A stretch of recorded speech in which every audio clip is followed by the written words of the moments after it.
ya hablando de patologías netamente metabólicas. En este caso vamos a hablar de lo que es la obesidad. Bien, por concepto, obesidad es el aumento de tejido adiposo en relación al peso corporal de la persona. De acuerdo a este concepto, si entienden, no es lo mismo decir una persona robusta, de configuración robusta, a decir obeso.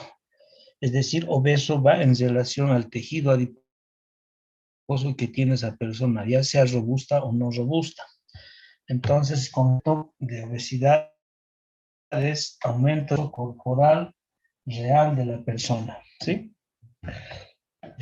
Es lógico entender tanto como la obesidad, el síndrome metabólico, la diabetes mellitus, son patologías metabólicas que actualmente son las más frecuentes a nivel mundial.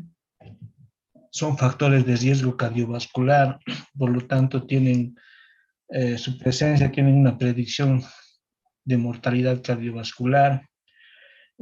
Socialmente también estas entidades limitan la actividad física de muchas personas, eh, reflejando eh, una alteración tanto en la actividad normal de una persona, ¿sí? Bien. Para entender un poco de lo que es la obesidad, tenemos que entender qué es el balance energético. Es decir, para que se produzca obesidad, tenemos que conocer qué es el balance energético. El balance energético es la capacidad que tiene el organismo de producir reacciones físicas, químicas, que se llevan dentro de nuestro organismo a partir de alimentos que ingerimos. Es decir, balance energético son todas aquellas reacciones bioquímicas, físicas, que nacen a partir de los alimentos que estamos consumiendo. Es decir, estos alimentos, una vez que los consumimos, se desdoblan a elementos químicos, sustancias, metabolitos, van a hacer que toda la persona humana haga cualquier actividad normal, las más básicas, es decir, caminar, eh, defecar, es decir, todas las actividades nacen de estas reacciones químicas que vienen de los alimentos. Entonces, eso es balance energético. El balance energético está compuesto por la ingesta de calorías y el gasto energético. ¿Qué es la ingesta de calorías? Básicamente la alimentación o los nutrientes que ingresan a nuestro organismo por los alimentos que consumimos. Y también el otro componente del balance energético es el gasto energético, que es similar al concepto de balance energético. Es la cantidad de energía que nosotros gastamos para realizar todas nuestras actividades, que viene en relación a la ingesta de calorías. El balance energético, una persona normal, el balance energético es el equilibrio tanto de la ingesta de calorías como del gasto energético. Es decir, una persona sin obesidad, la cantidad de calorías que ingresa al organismo por los alimentos, los gasta a través de todas las actividades físicas que hace. Gasta esa energía, por lo tanto, hay un balance equilibrado. Es decir, hay un equilibrio de estos dos factores que intervienen en el balance energético. Acá tenemos un gráfico que refleja lo que les estoy tratando de explicar. Mayor ingesta de alimentos, mayor gasto calórico, un balance energético en equilibrio. Cuando la ingesta aumenta y el gasto energético es menos, es decir, no gastas esta energía, entonces hay un aumento, un superávit calórico, por lo tanto hay un aumento de peso. Y de acá se produce ya la obesidad. Y lo contrario, menos ingesta de alimentos, mayor gasto calórico, disminución de peso, desnutrición. Entonces, lo que les trato de explicar es que toda la ingesta de calorías que nosotros podamos aportar a nuestro organismo, la tenemos que gastar en gasto energético, mediante esa energía, mediante la realización. Si nosotros tenemos más ingesta de calorías y no gastamos esa energía, por ejemplo, sedentarismo, ¿sí? Entonces, lógicamente, eh, ya se altera este equilibrio y produces ya lo que es la obesidad. Entonces, si nosotros encontramos o logramos un equilibrio de la ingesta y el gasto energético, el gasto de energía, lógicamente no va a haber sobre obesidad ni sobrepeso. Pero si alteramos este equilibrio, mayor ingesta de calorías, especialmente hidratos de carbono, comida no saludable, sodas, embutidos, qué sé yo. Entonces, si consumimos más esto, deberíamos gastar en mayor actividad física, ¿sí? Mayor ejercicio, por ejemplo. Pero no pasa este hecho en pacientes que hacen sedentarismo, no hacen actividad normal física, entonces más ingesta, mayor obesidad. Entonces, para que se produzca la obesidad, tiene que haber un desequilibrio de esta balanza, ¿sí? Entonces, este es el concepto de obesidad para que podamos entender.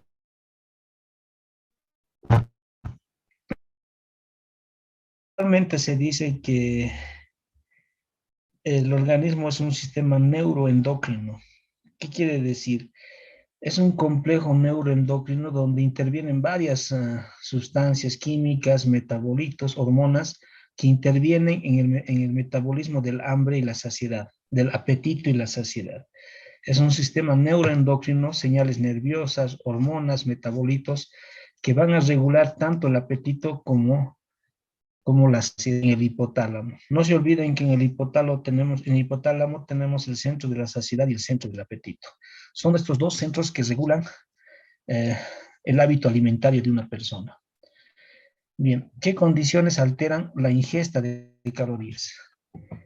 Es lógico entender, si hablamos de mayor ingesta de calorías, menos gasto calórico, obesidad, ¿sí? Entonces, ¿qué factores intervienen en la ingesta de calorías? Que aumente la ingesta de calorías y que haya un menor gasto calórico. Entonces, factores que intervienen en que aumente el hábito de alimentación calórica, tenemos, por ejemplo, señales nerviosas a nivel gástrico.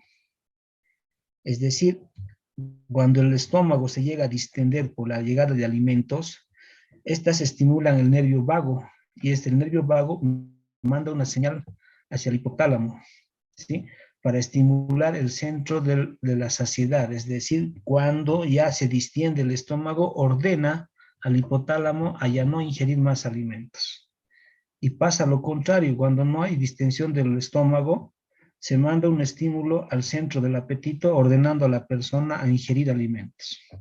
Entonces acá estamos hablando de señales nerviosas por estimulación del vago. También tenemos hormonas que controlan el centro del apetito y la saciedad. Tenemos la grelina, el péptido IgE, la insulina, la leptina, la adinopectina, ¿sí? Todas estas van a regular de un modo o otro el centro del apetito como el centro de la saciedad. Entonces, en mayor formación de péptido IgE, leptina, grelina, insulina, estimulan ya sea el centro del apetito o el centro de la saciedad, ordenando a la persona a ingerir alimentos o no ingerir alimentos a través del estímulo de estos dos núcleos. Entonces, estamos hablando de la importancia a nivel del hipotálamo de dos núcleos centrales que regulan tanto el apetito como la saciedad. ¿Ok? También tenemos metabolitos como es la glucosa. Cuando la glucosa disminuye su formación y su cantidad en el organismo por un ayuno, por ejemplo, se produce liberación de hormonas contrarreguladoras. En este caso tenemos el cortisol, las catecolaminas, ¿sí? Incluso la insulina.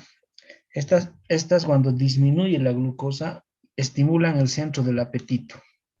Entonces ordenan a la persona a través de este estímulo a ingerir alimentos para tratar de compensar esa hipoglicemia que está existiendo en su organismo. La hipoglicemia es fisiológica, ¿ok?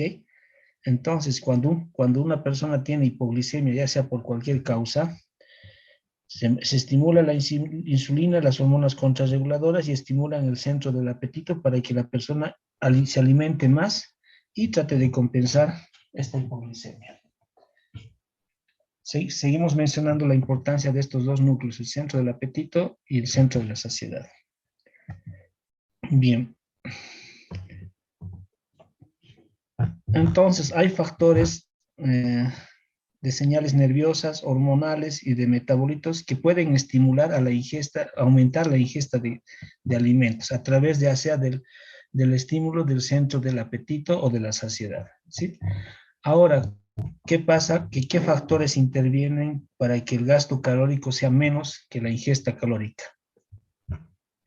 Bien, básicamente acá es el sedentarismo, el paciente que no hace la persona que no hace actividad física regular normal, no extenuante, pero normal.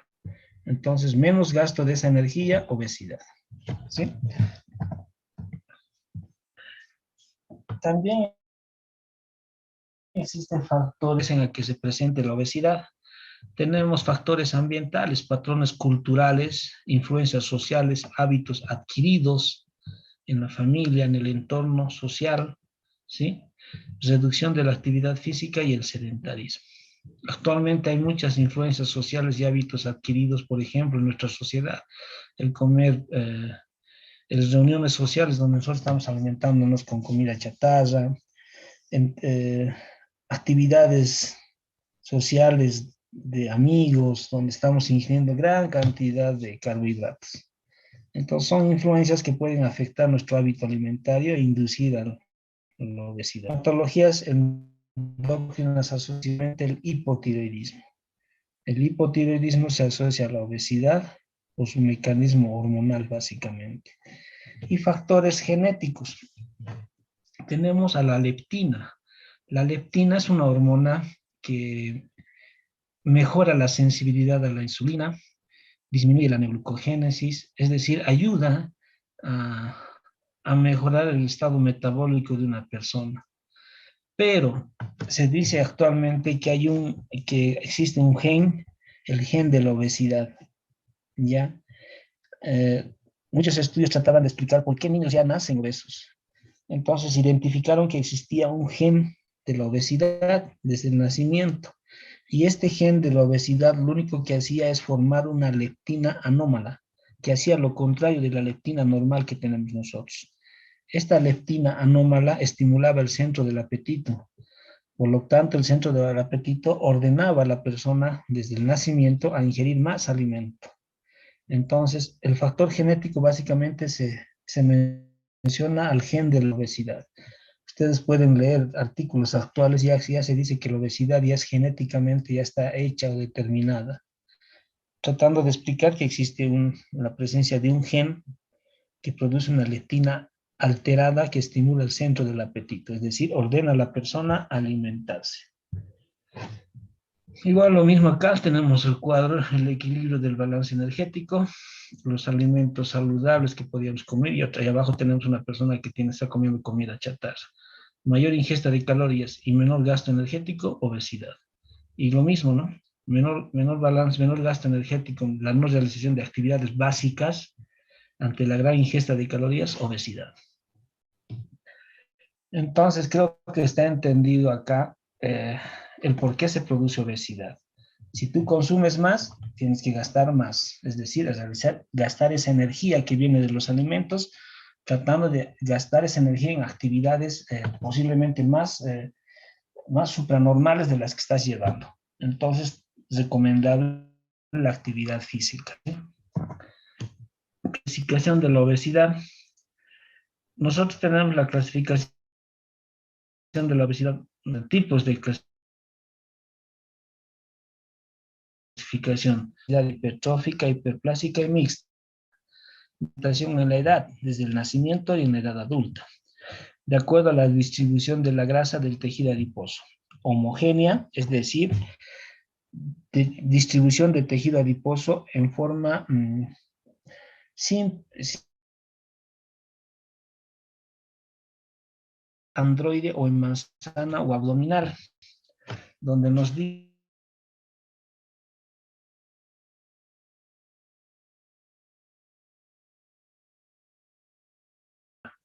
y obesidad ginecoide cuando hay mayor tejido adiposo en el cinturón pélvico, de la pelvis para abajo.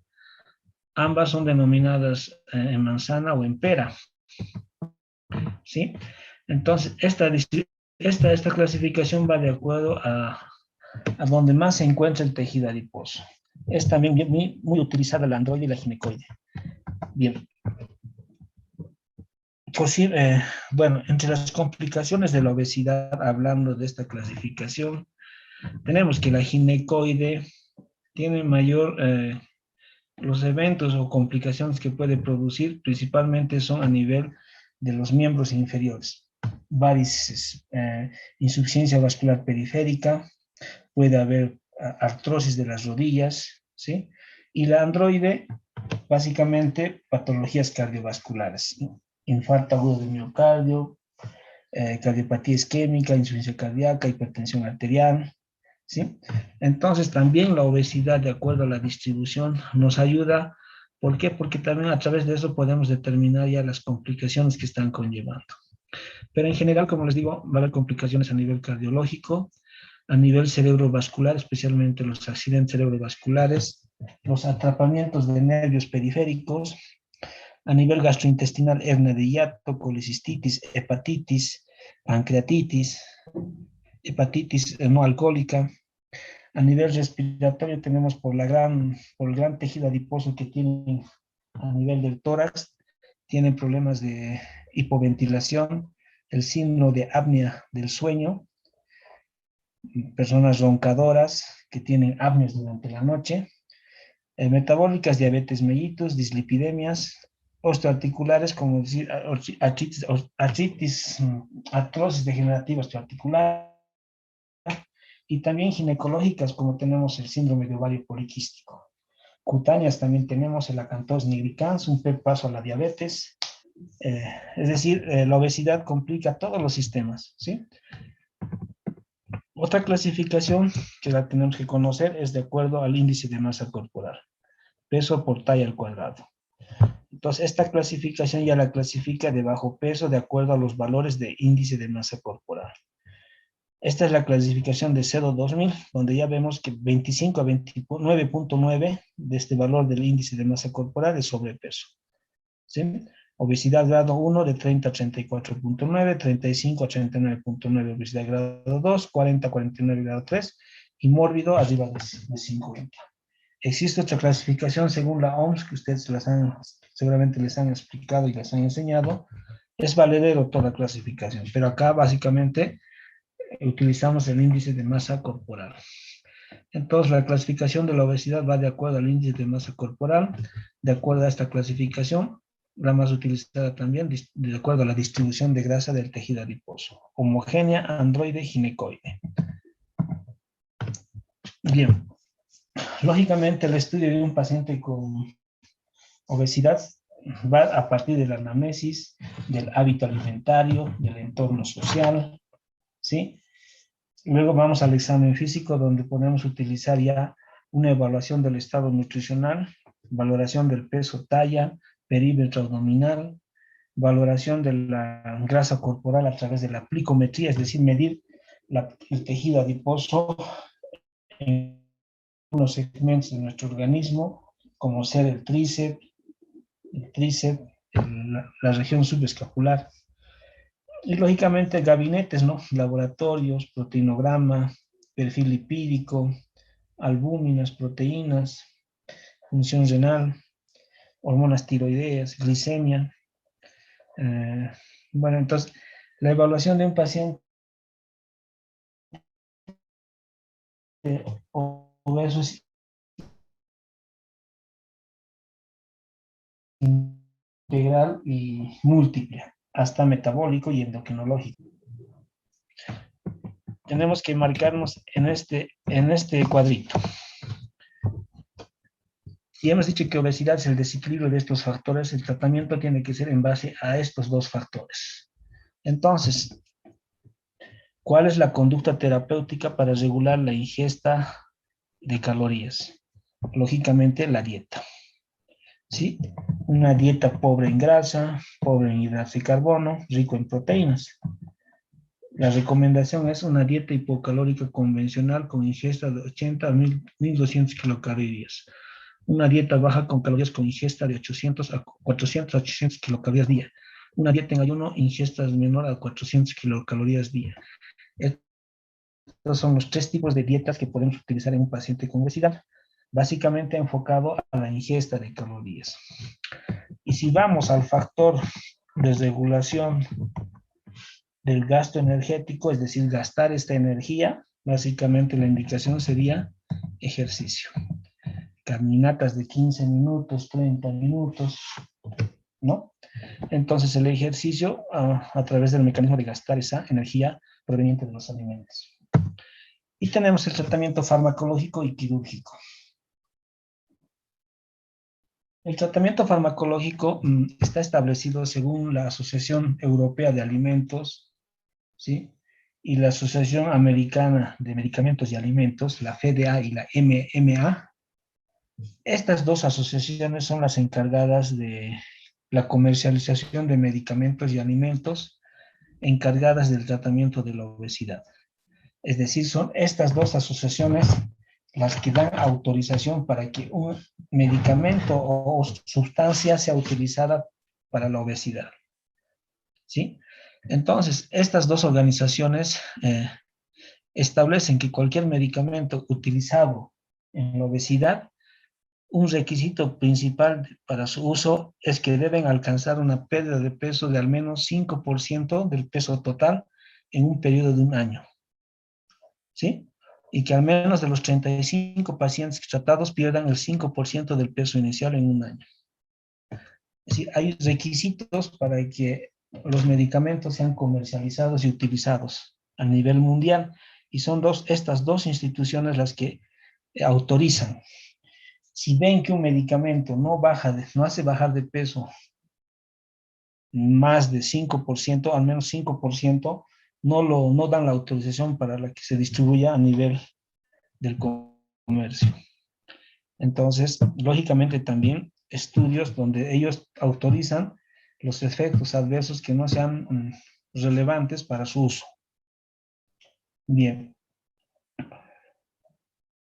¿Cuándo se utiliza medicamentos farmacológicos? Cuando el índice de masa corporal está encima de 30.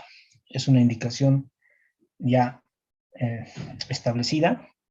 Cuando el índice de masa corporal está encima de 30 es farmacológico. Y cuando está menos de 30, puede ser dieta, puede ser ejercicio, conductas higiénico-dietéticas. Pero si está arriba de 30 ya se indica tratamiento farmacológico. Pero si el índice de masa corporal está encima de 27 y tiene factores de riesgo cardiovascular, hipertensión, insuficiencia cardíaca, trombosis, qué sé yo, diabetes, ya se puede indicar tratamiento farmacológico. Y tratamiento quirúrgico cuando el índice de masa corporal esté encima de 40. Si se dan cuenta, no es la indicación de fármacos ni de intervención quirúrgica de forma no responsable. Se utilizan estos parámetros para la conducta terapéutica. Tenemos la fentermina, que es un inhibidor del apetito, actúa liberando la noradrenalina y la dopamina. Y estas sustancias ya liberadas estimulan el centro de la saciedad y disminuyen el centro del apetito. Es decir, estas dos sustancias, como son la noradrenalina y la dopamina, hacen que se estimule el centro de la saciedad, hace que la persona no sienta hambre. ¿Ya? Vean su importancia y su mecanismo de acción. Y la sibutramina lo mismo, a través de la recaptación de serotonina y noradrenalina. Y tenemos otro medicamento, el Orlistat, que es un inhibidor de la lipasa pancreática y gástrica, es decir, disminuye el 30% de los ácidos grasos que vienen de los alimentos a nivel intestinal y hacen que se eliminen por las heces fecales. Es decir, inhibe la absorción de nutrientes. Su mecanismo es muy diferente a la fentermina y a la sibutramina. Existe otros sin número de medicamentos utilizados para la obesidad, pero como les digo, el que tiene que dar la autorización para su uso es esas dos instituciones. Antes se utilizaba con más comúnmente la fentermina y otros de esta familia. Pero se ha visto que los efectos adversos son peores que los beneficiosos. Entre los efectos adversos se ha visto infartos agudos de miocardio, insuficiencias cardíacas, taquicardia, ansiedad. Entonces, dada riesgo-beneficio, en otras palabras, muchas veces ya se ha proscrito estos medicamentos por las complicaciones que conlleva a los pacientes. Actualmente se utiliza el Orlistat y la fentermina, ¿ya? La sibutramina ya, de acuerdo a algunos artículos, ya está proscrito. ¿Qué es el efecto de rebote? Tendríamos que establecer este hecho. Si tú estás estimulando el centro de la saciedad con la liberación de estas sustancias, primero que estos medicamentos las tienes que utilizar 3 meses, 12 semanas, ¿ya? Tiempos prolongados. Si tú, no te olvides que estas sustancias, la noradrenalina y la dopamina, son también hormonas y estimulan el centro de la saciedad. Cuando tú dejas de consumir uno de estos medicamentos, pasa lo contrario, hay un efecto de rebote. Se estimula el centro del apetito. Cuando dejas de consumir por un día, pongan alerta, el paciente se ha olvidado, tiene una actividad y se olvidó llevar sus medicamentos, no consume 1 o 2 días.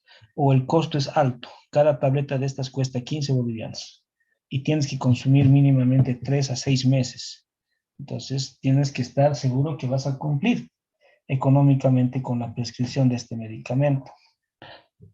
Si tú te olvidas por cualquier situación, en vez de estimular el centro de la saciedad, se estimula el centro del apetito. Y el hipotálamo le ordena a la persona a ingerir alimentos. Es decir, le obliga a ingerir alimentos. Él no tiene hambre, sino que está estimulando, hay un estímulo que le está ordenando alimentarse. Y ese día que está estimulado el centro del apetito, por falta de estímulo de la noradrenalina y la dopamina, el paciente inconscientemente va a consumir 3 platos de comida, 5 platos de comida, porque la patología en este momento es central, le está ordenando alimentarse. Y en el día él va a comer 10 platos y en 2 días va a empezar a tener obesidad nuevamente. Entonces existe el efecto de rebote, por lo tanto, al prescribir estos medicamentos tienes que asegurarte que consuma, que pueda cumplir con la indicación en el aspecto económico y en la prescripción. Bien, ¿cuándo se dice que el tratamiento es exitoso con la obesidad farmacológico? Bien, se dice que es muy buena si la respuesta hay una pérdida del 5% en 3 a 6 meses. Muy buena si hay 10 a 15% del peso disminuye en esos 3 a 6 meses. Y excelente 15% del peso en 3 a 6 meses. Mucha gente te dice quiero bajar de peso, pero piensa que va a bajar en 1 mes, va a bajar en 2 meses. Entonces vean el porcentaje, solamente en 3 meses puedes bajar 5% con estos medicamentos. Entonces también va ahí la situación de que pensemos hasta lo psicológico, ¿no? Cómo puedes hablar con tu paciente e indicarle que no es así las cosas. Son tratamientos prolongados. Bien, y tenemos tratamiento quirúrgico, cuando el índice de masa corporal está encima de 40. Restrictivos, es decir, una limitación de la distensión gástrica del estómago a través de una banda ajustable, es decir, colocar un anillo en la porción superior del estómago, reduce la porción superior, por lo tanto los alimentos tienen un menor lumen de ingreso, entonces no podrán ingresar acá, por lo tanto hacen que no se estimule el estómago. Mal absortivos, como tenemos la gastrectomía vertical y el bypass, ¿ya? A través de una exéresis del estómago, alguna porción del estómago, y llevar el yeyuno al estómago, en Y de Rux. Y el bilio pancreático, que es mixto. Se hace una banda, también se secciona el estómago y se envía el yeyuno directamente a la porción superior del estómago. Por lo tanto, los alimentos directamente pasan al intestino y no en su totalidad para no ser absorbidos los nutrientes en forma total. Este tratamiento quirúrgico está indicado en pacientes con índice de masa corporal 40. Bien, entonces, para hablar de obesidad, para hacer tratamiento farmacológico, primero tienen que establecer los mecanismos de acción y si el paciente va a cumplir. Si el paciente va, posiblemente puede tener un efecto de rebote. La pérdida de peso no es rápida, ¿sí? Y también tenemos el tratamiento quirúrgico. Bueno, con esto termino, nos vemos. Gracias, hasta luego.